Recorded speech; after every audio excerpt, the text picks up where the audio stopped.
Viewers, একটা অঙ্ক করি আমরা এখন। একটি কলা 20 টাকায় ক্রয় করে 25 টাকায় বিক্রি করা হলো, লাভ শতকরা কত?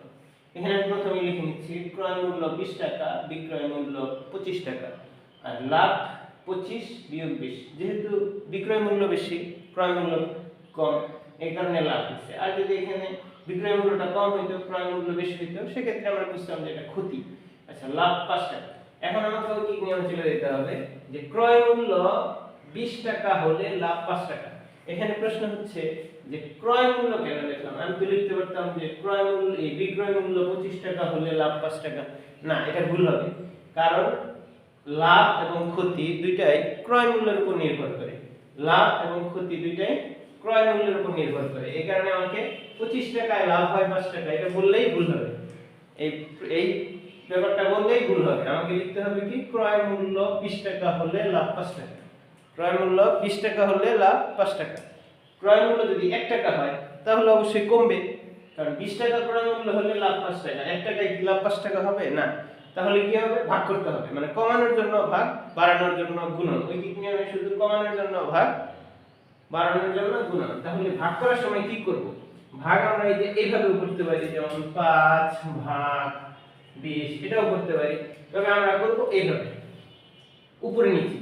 তাই 5 কে কোথায় রাখবো? এই যে যেটা কাছে থাকবে সেটাকে রাখবো উপরে, আর যেটা দূরে থাকবে সেটাকে দেব নিচে। আর ঐকিক নিয়মের বেলায় আমাকে অবশ্যই এক লিখতে হবে। এক লিখলে ব্যাপারটা সহজ হবে, আমার কাছে বোঝাটা সহজ হয়ে যাবে। দেখো 20 টাকায় লাভ হয় 5 টাকা, 1 টাকায় লাভ হয় কমবে, সেক্ষেত্রে 5 কে উপরে 20 কে নিচে। আমি যদি লিখি উপরে 20 নিচে 5, তাহলে কিন্তু ভুল হয়ে যাবে।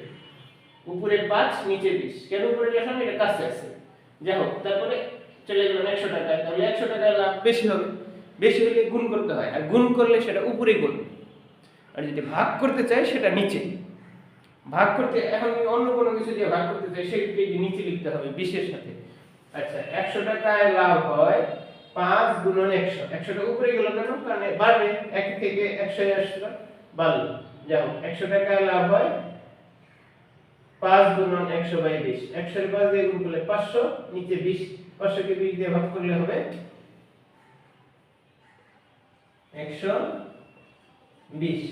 উপরে হবে 500, নিচে 20। 500 কে 20 দিয়ে ভাগ করলে হয় 25 টাকা। তার মানে আমি অ্যানসার লিখব 25% লাভ। 25% লাভ হলো।